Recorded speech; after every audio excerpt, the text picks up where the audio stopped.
Okay, so now for reals this time. We are live. Hey, it's something else. I think every day we're learning something new. We presented with different challenges, but this is the beauty of it, right? Just getting into this. Uh, we say we're gonna do it. We're doing it, and in the process, we're learning so much from it, and we're learning on what it takes to get this done, It does, right? and if you're just now joining us, we're just now joining you because we were having some technical difficulties this morning. About 5 minutes behind schedule starting our podcast, but we are finally live. So we're here to talk about it today, and we are here live on Facebook, Instagram, not TikTok because I couldn't get that to work, Twitch, and YouTube. So if you follow me or you follow Andres, head on over to those channels and you can see us live, or you can watch it recorded later. But again, all of our mistakes and mess ups like this morning are going to be there because this is live. That's the beauty of it. Get to see uh, us making these mistakes in the process. So I'm very happy that this is happening because at the end of the day, we have to, like I said, we have to do it and learn from it. But yeah, excited to be here today. Excited to get things going and to join you guys for those of you who joined earlier than us, like Heather said. And some of the things that we're going to talk about today, we're going to approach it from a different angle, and we want to do that because we want to talk about why buyers and sellers at times switch agents, even though they already have they know an agent in their sphere, an agent they might be a family member, a friend, agent they talk to, agent that helped them in the past. At some point or another, we see a lot of people switching agents. So we want to dive into that process. But before we get into that, um, I wanted to touch on a personal base because at some point, Heather or myself, we were also a client, a customer uh, for in the real estate space. So we wanted to touch on our own personal experience a little bit from that point of view before we move forward. What do you think, Heather? No, I love story time. So let's do story time, and you're up first, Andres. Oh man, you put me on the spot like that. So tell me your experience being on the other side of it, being the customer, being the buyer, being the seller, and your first kind of introduction into real estate. Absolutely. And this goes back maybe, man, over 10, about 10 years ago, 2014, 2016, or between 2014, 2016 time frame. I had interest in the real estate space, but I wasn't as deep as I am into it now. And I wasn't educated in the process of buying or selling real estate. Uh, and I just started looking uh, into potentially buying a home. This is back in California. And honestly, looking back at it now, um, there was a lot of missteps in that process because um, something that I do as a client, as a real estate professional myself now, is sitting down with the customer and and recognizing where we are and putting a plan in place to be able to get them the home. I feel looking back on my situation, I feel like that didn't happen. It was just a what kind of property you like. Let's go look at some properties. Um, Same process with the lender professional. Uh, there was a disconnect within the lender professional that was helping us and the real estate agent that was helping us. I thought they were looking at a interest level for their own self. And the reason I say that, I don't even recall their names. The reason I say that is because there was lack of communication between them to finding the best solution in my situation at that time. There was not a sit down and say, let's look at what this looks like for you. What do you need to take? What are the next steps to be able to afford this property? What do you need to do? Uh, and what is the time frame that needs to happen? I certainly was in a position to buy, given the income level, the financial aspect of things. I feel like we were in a position to buy. Um, but I did not have that sit down with the lender. They just ran approval, say, okay, you're pre-approved for this amount. That's okay, perfect. But that communication with the agent, because he wanted us to work for someone in particular, was not there. And I feel like the agent was not providing the lender enough information into the type of properties that we were going for. He was also not looking into the specific details that could accommodate us as a buyers, and there was a gap uh, that ultimately I did not end up purchasing a home because to this day, X amount of reasons. I don't even understand why, right? Uh, and the agents, all he said, okay, that home is not going to be in range. The lender on the other end said um, nothing about it. Rather than saying, okay, let's put something that we are within range. Uh, there was not communication back and forth, and I feel like that happens a lot nowadays. From a buyers, there's a lot of uncertainty if the agent and the lenders are not communicating well.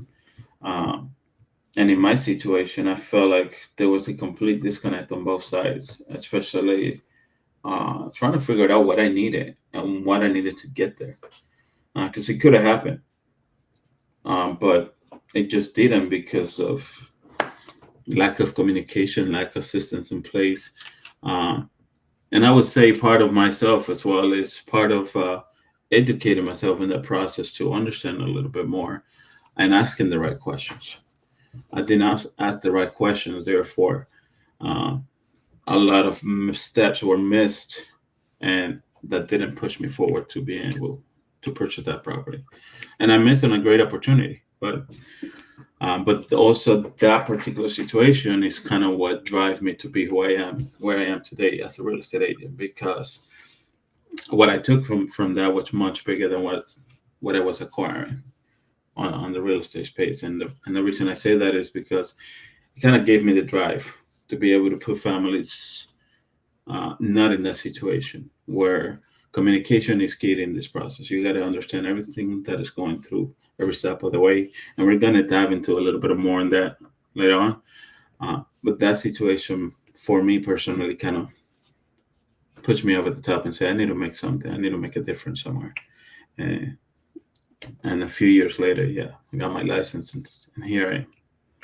Well, that kind of ties into what we were talking about Tuesday, with real estate being a very emotional process, and with that lack of communication, I'm sure on your end, you felt a lack of security, a lack of just like trust, which we're going to go into later too with the agent. So because you didn't have that and there wasn't that communication, it as a buyer, that's hard. That's hard. It's a big investment. It's a huge life milestone.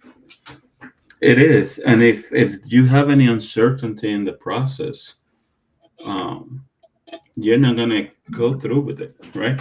If you don't trust the person that are you giving your hand, you're giving all your trust to, you're giving uh, your biggest investment opportunity, um, you're putting that in their hands, and there's a lack of trust in there. Um, at the end of the day, you're probably not gonna go through with the purchase. With they, like in real estate school, they don't teach you and they don't tell you that part of the job, I would probably say like 85% of the job, is being a therapist / counselor to your clients, because you're going to have to, walk them through this process emotionally, as well as educate them as what's going on. And I think for me, that's kind of my first introduction into real estate. Our first agent, me and my ex-husband, when we were buying our house, she wasn't very clear on things, and it was she wasn't a great agent. She was a very elderly lady. And then our next agent, though, when we sold that house and when we bought our reconstruction home, was an amazing agent, actually. And what made us use her actually was we saw her sign. My ex-husband at the time called her and was like, "We saw your sign on this house down the road from us, and why do you have it priced at that price? That seems kind of high. She actually got kind of like defensive with my husband, and she's like, well, this is exactly why I have it priced. And like she hit him with stats, like why it would sell for that. And, we're like, okay. And then we called her back and we're like, hey, well, if you can sell that house for that price, can you come sell our house, And so she did. And then she found us we actually, bless her heart, toured many houses, couldn't find anything. We ended up doing new construction. And then when I was going through my divorce, I called her and I was like, hey, I've been a housewife for 11 years. I need a job where I can make, money and I can do it relatively quickly. And she's like, well, I think you would be a great real estate agent. So I actually joined underneath her at Keller Williams. And then she was I guess, I forget what we call them at Keller Williams, sponsor, I guess. So that's my introduction into real estate. So first agent, also great. But the second agent that we had that followed us through that was an amazing agent and taught me a lot and brought me into real estate. So I really, really appreciate her. She's definitely shaped my life. That's great. And by no means we're saying that, throwing shade at any agents or anything like that, but rather than the little details that we can overlook, it's what's important for the clients. And in having those conversations with the clients, we need to be present. We need to be mindful of their situation, really dive deep into why they're looking at making that purchase, right? And we can dive into a particular script that we do on that area as the 7 points of clarity on a whole different segment to help you in that area. But it's really, we all do business in a particular way. But at the end of the day, this type of business is just relationship based, client centric, and we need to make it all about them, Yep. And let's jump into that. Why buyers and sellers switch agents. And, I'm sure every agent has had, maybe they haven't had somebody switch on them, but they have had to have a talk with somebody and convince them, your house off the market, don't quit searching, we'll find it.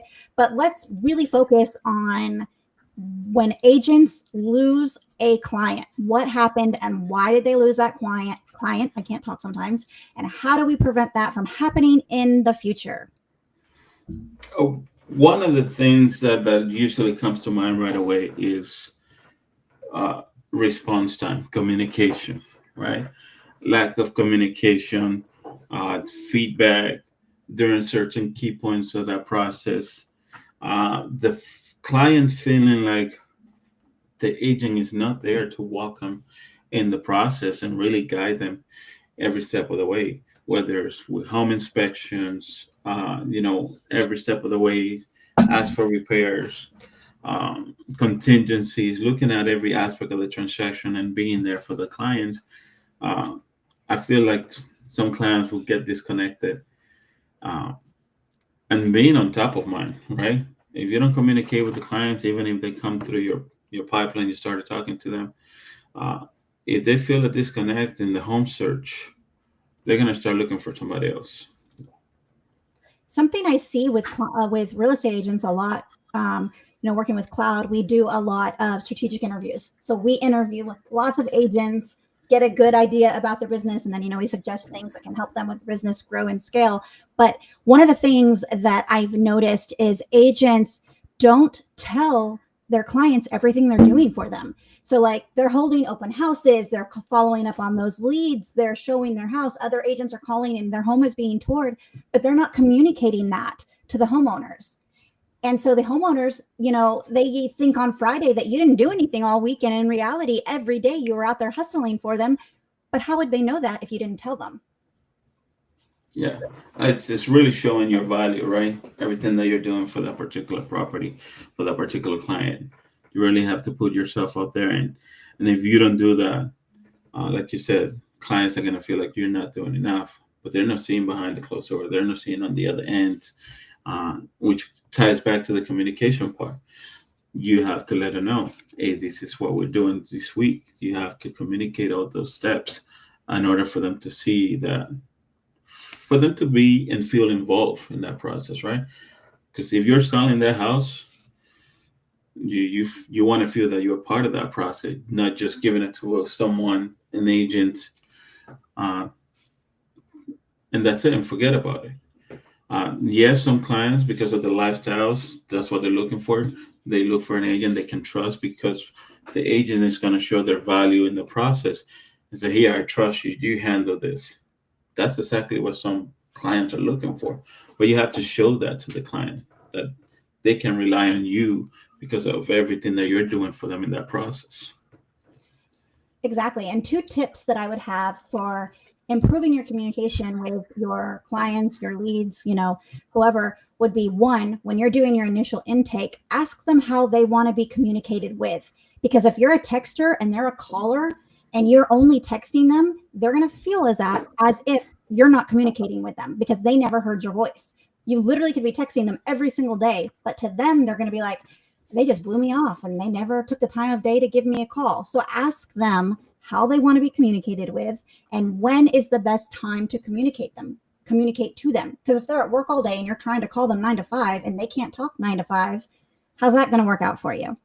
And then the second tip I would have for agents to improve their communication would be: if you're utilizing a CRM, there are so many automations where you can send out weekly updates, through text message, email, however you want to do it, but send out those updates at least weekly so that your buyers and sellers know what's going on and you get recognition. And it's not bragging. Don't think of it as like, oh, I don't want to brag. It's not bragging. It's you're literally reporting your work so they know what's going on. Absolutely. They hire you for a job, right? You have to report. Another area that we also see is lack of proactivity. Agents want clients to send listings. Isn't that the job of the real estate agents?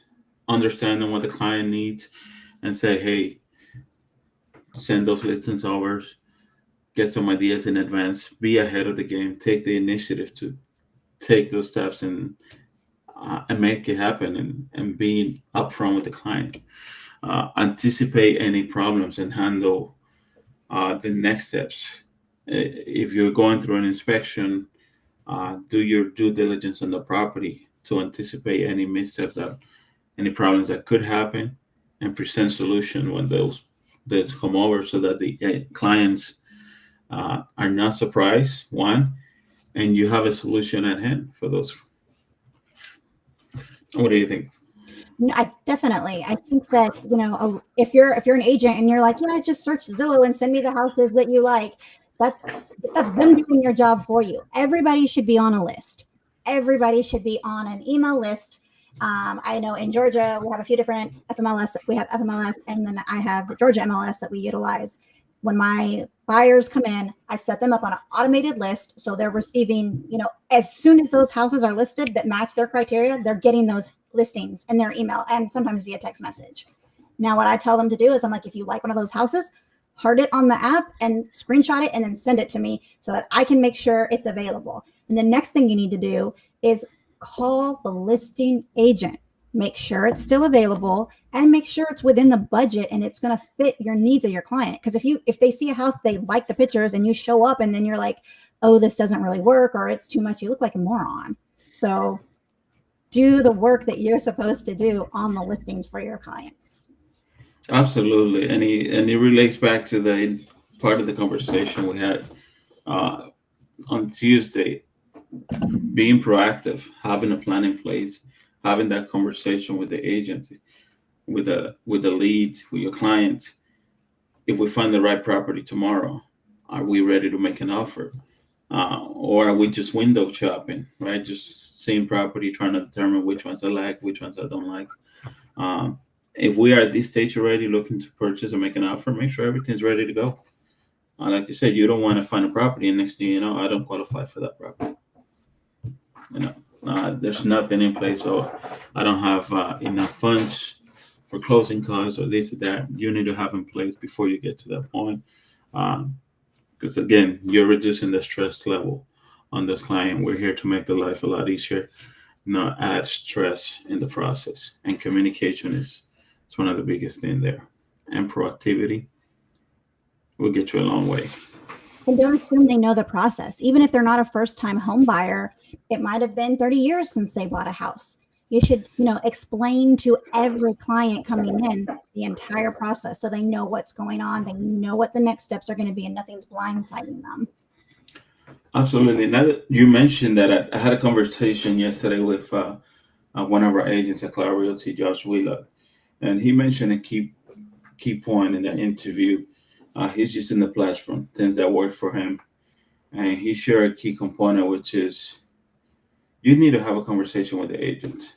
He had this lead that came through his campaign that originally said that they will be looking to buy in November, December of this year. So it happened, he had a conversation, and one of the key things he said is like, look, you have to meet the client where they're at.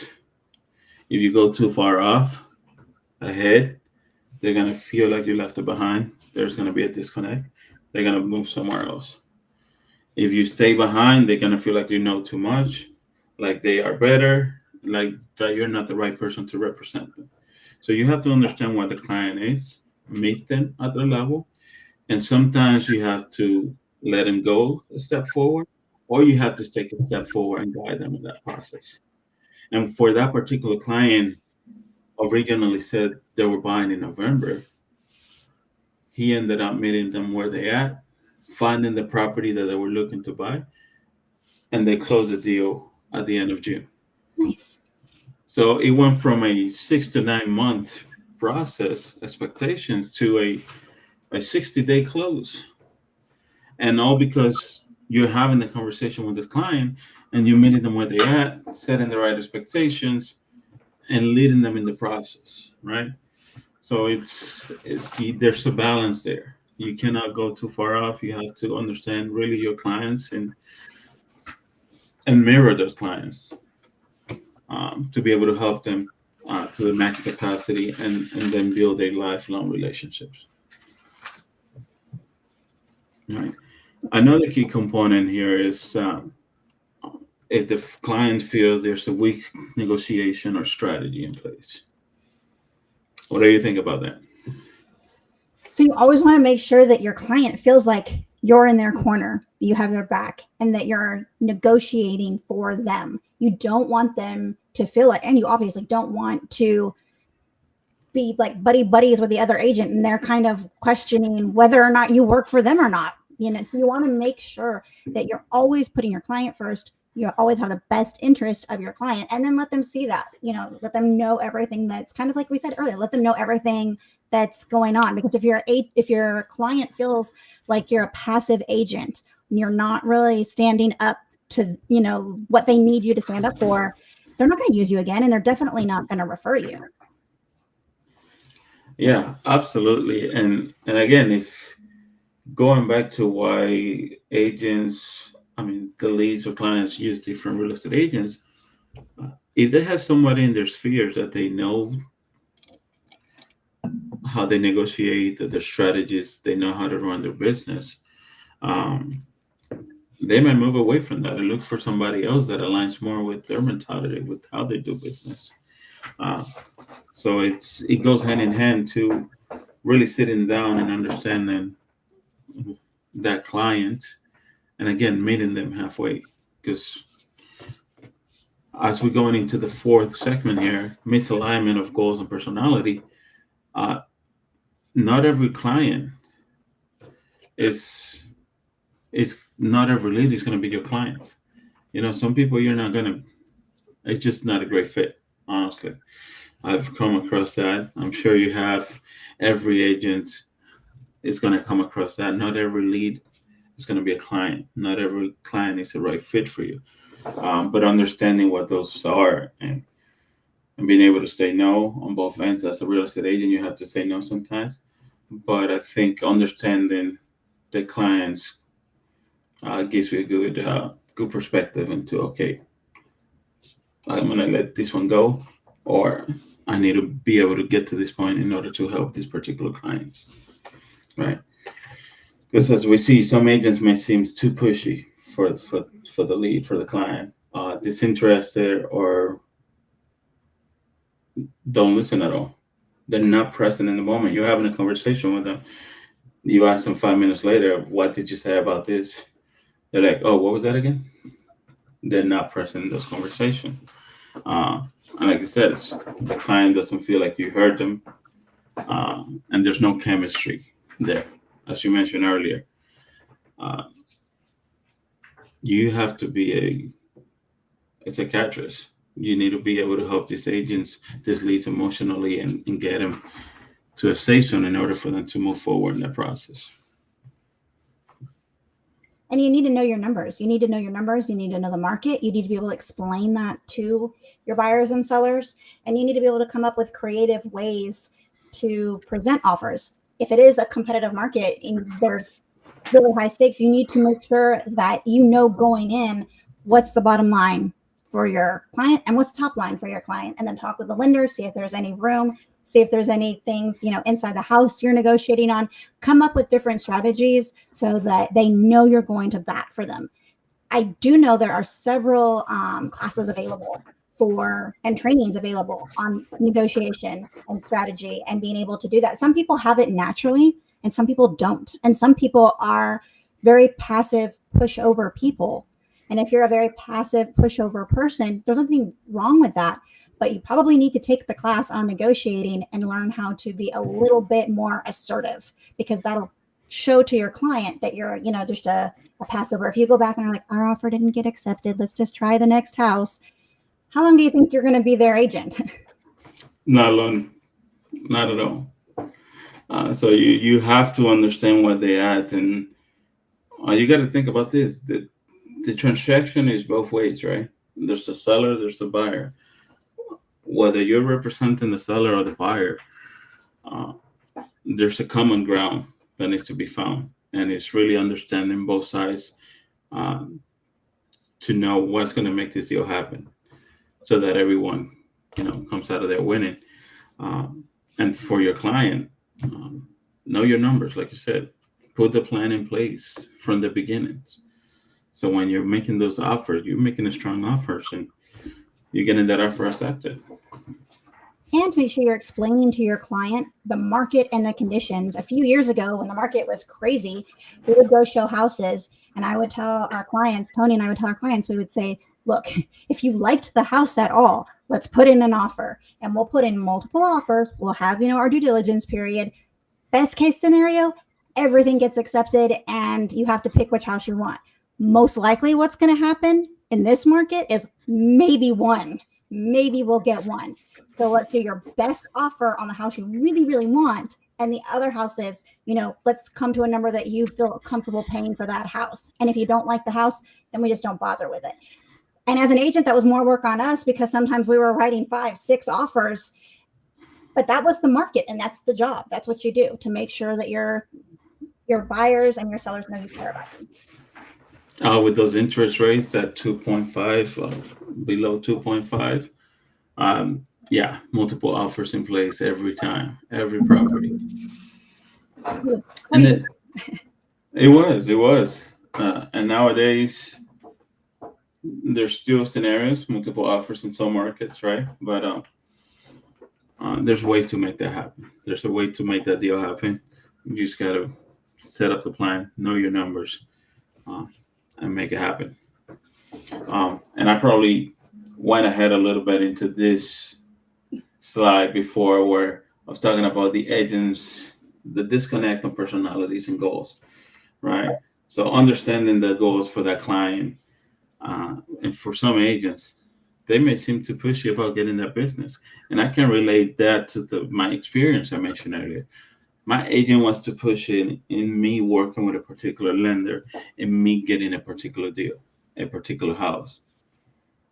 For my perspective, that house didn't make sense, nor did I want to work with that particular lender. I was already working with someone, and a lot of times agents come across like that, and it's a turnoff for a lot of clients.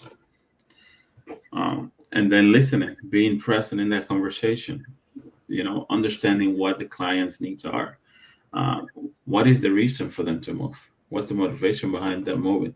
Are they just tired of moving rent? Is the family growing? There's a reason behind that. And then the chemistry, you have to be there emotionally for them, right? You cannot treat it as a transaction, and that's it. Because for me, that's a turnoff. If I were a client and I get approached with someone like that, I personally would not be there. And I do that in many other areas of in other businesses as well. If I feel a disconnect personally, um, I'm I'm not doing business. I'm a very easygoing person. I talk a lot sometimes. Well, I talk a lot too, so we're a good team. We'll just keep talking all day long. So I know a lot of agents. I shouldn't say a lot. I won't say a lot, but I will say I know a good amount of agents who just push houses on their clients. The closing table should be a happy place. They should be very happy with the purchase they're making. Now, there are several trainings. I've been in several trainings where they say you should only be showing your buyers 5 houses. You should know what they want. You should show them 5 houses and they should pick between those 5. While I'm sure there's a lot of great agents that live by that, I personally don't believe that. I think it is your job to find them the house that's going to work for them. And sometimes it takes more than 5 houses. Sometimes you can be catfished by photos. So you get to that house and that house does not look like those photos. I've been to some of those. I've been to a lot of those. I think that as an agent, you want to make sure that you're helping this family, this person, this individual, whoever, get into a home that's going to work for them. And sometimes it takes pounding the ground and looking at multiple houses. And then other times, actually, I have one closing. I never even showed them a house. I met them at an open house, and then they would call me occasionally and ask me to send them houses. So I would send them houses. And then one day they called me from a new construction site and they're like, okay, we found the house. We told them you're our agent. We're ready to buy. And I'm like, okay. So being there for people is what matters. So listen to them, show them houses. Don't just shove houses on them. For me, I totally agree. For me personally as well, it's what I love about the business: showing people houses, seeing their face when they walk into a house and say, "This is it. This is the house for me." No matter whether I see 2 houses, 10 houses, whatever it takes, like you said, it's the biggest purchase probably in their life. Let's make it right. You have this opportunity to get someone fulfill their dreams of home ownership, to walk into their house every day and say, "Man, I'm glad I got this house." This is, man. You just see it when they start envisioning the house, the things that they're doing. I'm doing that with them as I walk through the house. I'm like, man, we're gonna do a carne asada right here. We're gonna do some barbecue right there. We're gonna put that grill over here. We're gonna do this. That frame is there. I'm like, I'm part of the family right away. And I was gonna say that recently happened to me, where I showed a client about 15 houses. No kidding, we're working and looking at houses for over a month. Um, and in the process, we're making plans. We see this house. Uh, that deal fell through. We finally found the house. That deal fell through, and then I get another client, and from the beginning, we put a plan. This is the type of house. Got a great idea. This is exactly what you're looking for. Show them a house. They're like, "Oh, I would like this, but I would like that." And of course, the wife and the husband, they're like, one over here, one's over on that side. I'm like, okay, I'll meet you guys in the middle. Boom, show them 3 properties right in the middle, and they made an offer right away. So we went from a client looking at 15 houses to a client looking at about 5 houses and said, "This is the one for me." But the most important thing was when they walk in their house after they get their keys, it's like, this feels like home, you know? You totally stole what I was going to say. I was going to say, I know it's the house for them when they start telling me where things are going to go, just like when they're planning. So if we're walking to the house and they're like, my china cabinet won't fit in this room, or, oh no, I just don't like the way the windows are. There's nowhere for the bed. If they're not saying those things, it's not the house. It's not the house. No. And I've seen it. You clearly know exactly when it's your house. The moment you walk in, like for instance, I cannot take my wife to look at houses. She wants to move every time we take her to a new house. That's just like I'm not so much in production anymore. Tony is, so we'll go look at houses on his end of things. And I have this saying when we're looking at a house, I'll be like, you know who would like this house? Me. And I'm like, he's like, stop that. We're not moving. And I'm like, well, then stop showing me houses. Like it's your job. Exactly. But that's the beauty of it, get to walk into a house and say, man, so much potential. I want to do this. I want to do that. I love that. I love that feeling from a personal level and love seeing that in the clients because that's what it's all about, right? It is what it's all about. What it's not about is about a lack of market knowledge. And we kind of touched on this earlier too, because these things all kind of, slide into each other. Lack of market knowledge or lack of professionalism, like not knowing the neighborhood, not knowing the price, not knowing the comps, showing up late, unprepared. So one thing that I did when I was in production and I was showing is I would print off the listing sheet. And when we'd go into a house, we would open the door, we would walk in, and I'd immediately start reading the facts about the house. It's a 4-bedroom, 3-bathroom, so many square feet. These are the taxes. This is the HOA. This is the lot size. Give them all the facts about that house. Are they going to remember all of those for every single house? No, but they're going to remember that you knew those things about every single house, and it makes you look professional. You can answer questions. If you have the sheet right there and they ask you a question, you can blame the listing agent. You can be like, the listing agent didn't tell us, but I will call the listing agent and find out for you. So you don't have to say, well, I don't know. Yep. And you probably see that and hear that a lot out there.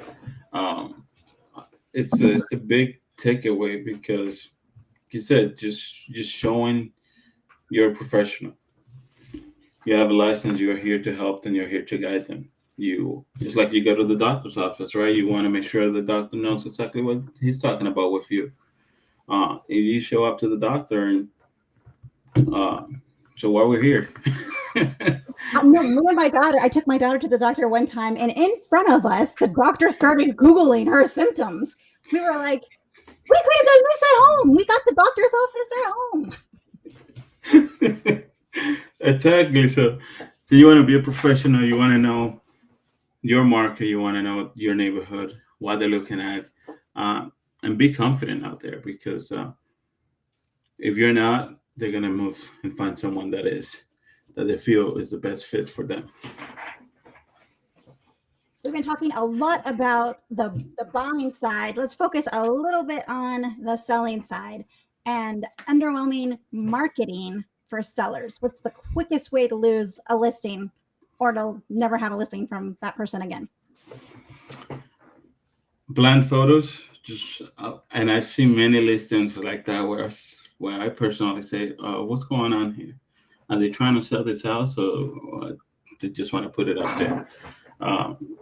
Descriptions, social media push, not doing anything proactive to get the house out there.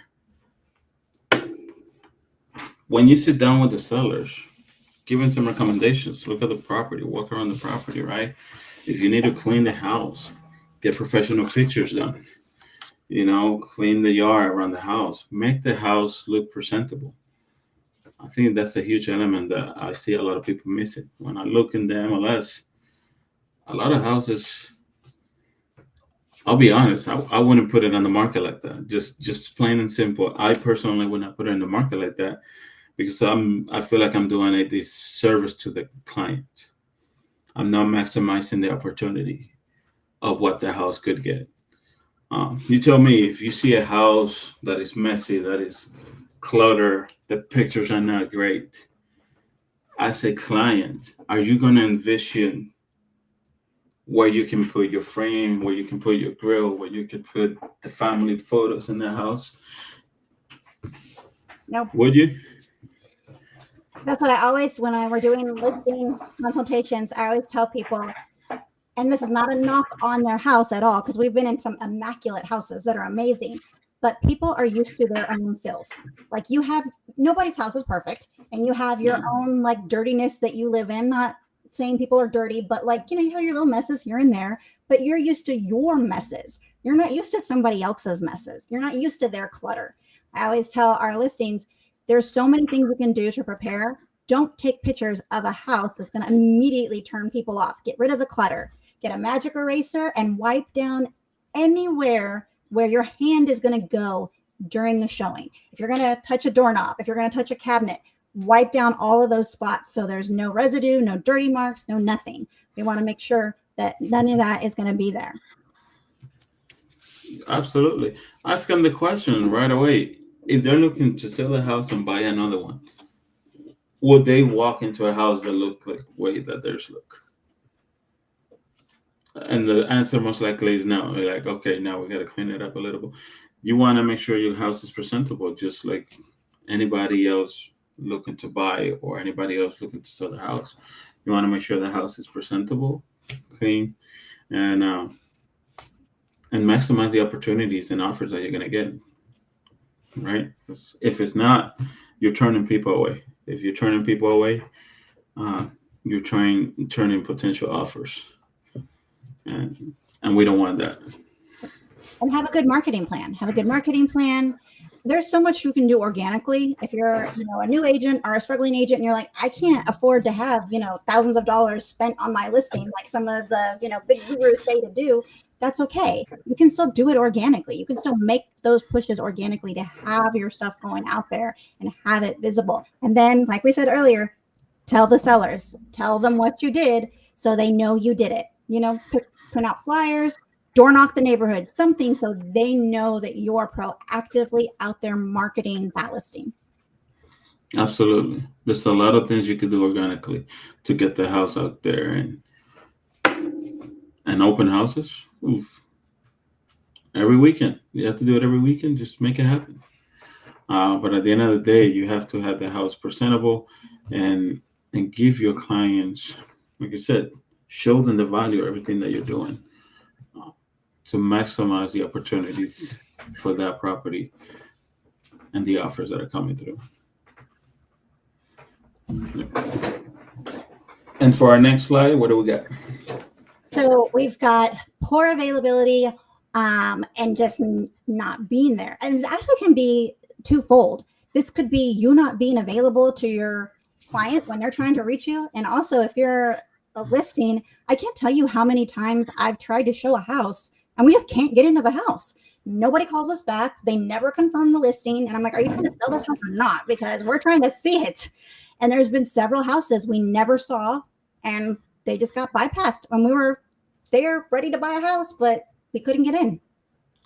That is, I would say, one of the big things should be higher on the list because that happened to me recently. My client really liked the property. We wanted to see it, and they were in a time crunch. They had to put an offer in, and so happened the house was not available to be seen. Set up a plan. Communication. We can go back to the communication part.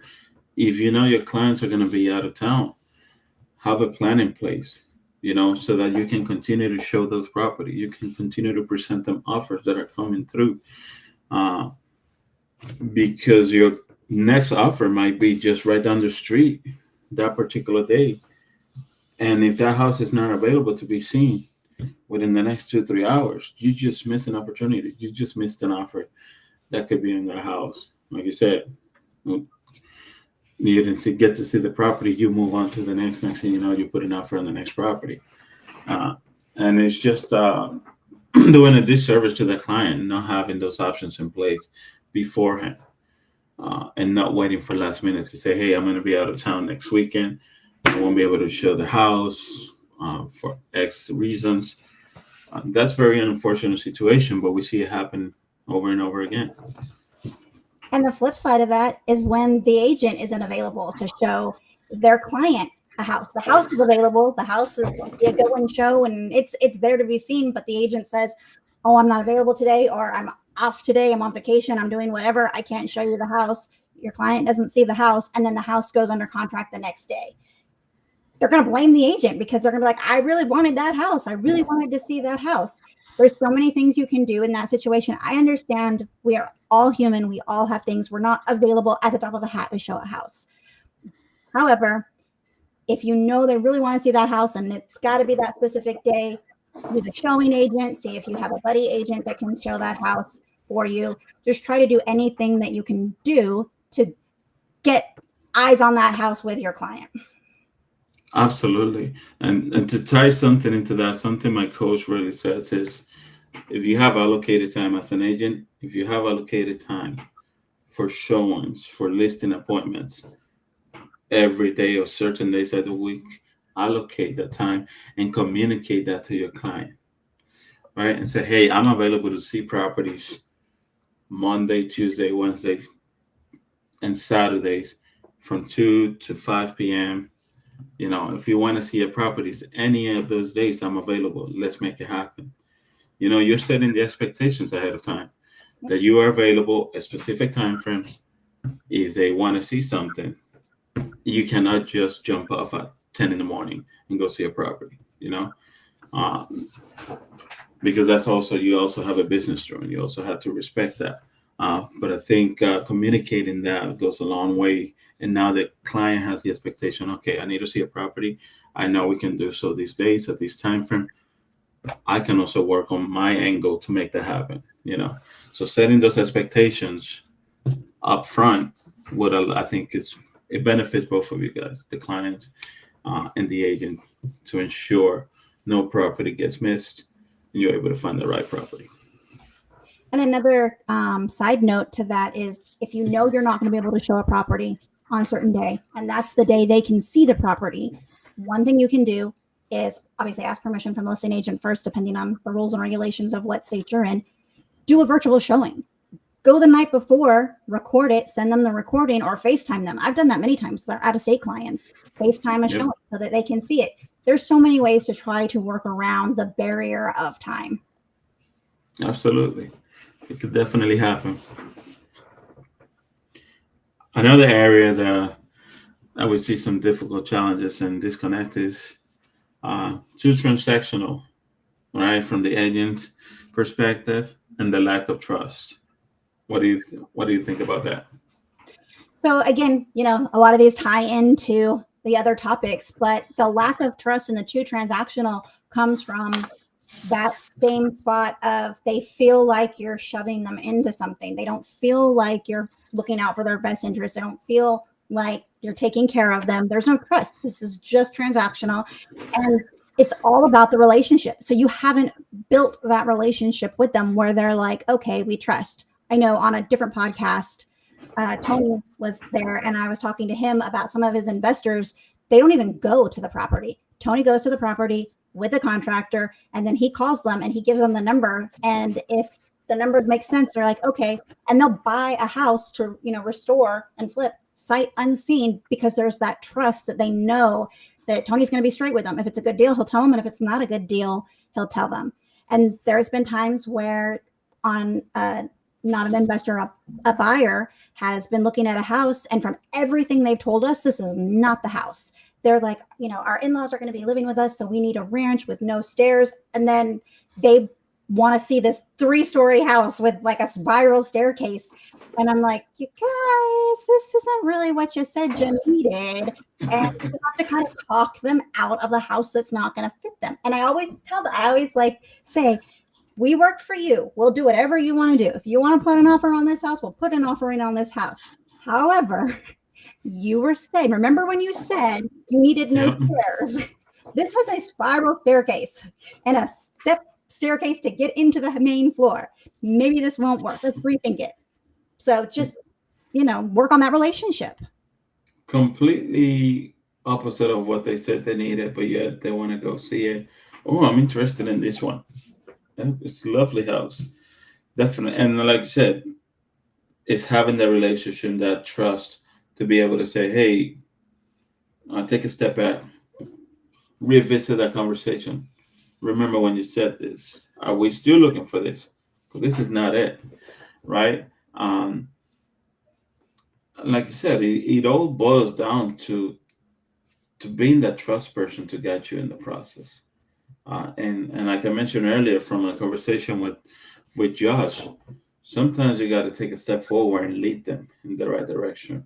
Sometimes you got to step back and allow them to lead and see in which direction they're going, like you guys did there. You show them the house, but then you brought them back. Say, hey, this is not exactly what we talk about. You sure? You said you didn't want staircases, but it's having that trust, building that trust to be able to have this conversation and be upfront with it. Um, because if you just let somebody get into their house that it's really not the house ideal for them, what are we doing here? I You think know? it comes down to, maybe this should be our motto: don't be a shitty person. Listen to people. Simple as that, huh? Just have a conversation and listen. That's it. Just listen. They can tell. People can tell when somebody's being sincere and when somebody is just full of shit and trying to get you to buy something. If you're just shoving houses, you're just trying to get to the closing table, and they don't like that house, who are they going to blame? They're going to blame their agent. Yeah, that is it. That is it. At the end of the day, it's gonna go back to the agent. The agent didn't do this for me. The agent didn't do that. I wasn't aware of this. I wasn't aware of that. The agent just pushed me to, and it's not what we want. It's not what we want as real estate agents, as real estate professionals. We're here to guide them and help them in that process. And I would, it's a cutthroat world sometime in the real estate industry. I've been receiving calls on, like, when I had my own personal house that was listed, and I was receiving calls, which this is not allowed in Georgia, so I don't know how this company was doing it, but they called me and they were like, hey, is your real estate doing a good job? Would you be open to talking to one of our agents to see if we could do a better job? And we're not supposed to be poaching. So I don't know what the company was thinking, but if you're not doing the job, there's going to be somebody else out there who's ready to do it better than you. So just take care of your people, and you won't lose your listings. You won't lose your buyers. As long as you're doing what you're supposed to be. I shouldn't say you won't, because there's always situations where something happens. Something could happen. But if you're doing what you should be doing, the buyer knows it, and you'll build that relationship and you'll build that trust. Absolutely. That's on point there, because you said just do what you should be doing. And one of my things is I treat others as I would like to be treated, always. If I like a relationship, if I like a transaction, um, to go in certain way, I'm building that relationship in order for that to happen. Because for me, that's the number one priority. How can I truly help you? Not just finding a house. How can I truly help you in this process and identifying those areas? And at the end of the day, uh, you take care of that relationship. Not only are you helping that business, you may be getting more business from that referral as a referral, right? Um, but this is a relationship business first and foremost, and the home purchase is the back end of it. And I think that's all for now. Any last words on the topic this week? I think we pretty much covered. We, went over the 8 points. I think just be a good person. Be a good person. Care about people. I think you really hit it on the head when you're like, treat them how you want to be treated. Yeah, absolutely. And that goes a long way. Just do business as you would like treated, have and build long-lasting relationships, and everything else will follow through. As far as generating more business and things like that, those are topics for other days where we can go into the different systems you need to have in place for that. But first and foremost, you don't want to have and lose clients. Build a relationship, build a trust. Follow. That comes first. The relationship comes first. The systems and all of that won't do you any good if you don't have those relationships. Yeah, and follow up. Stay on top of your clients. I also wanted to touch base real quick before we wrap today's day up. On next Tuesday, we're gonna have one of our close friends and partner on board with us, and Sean Rediger.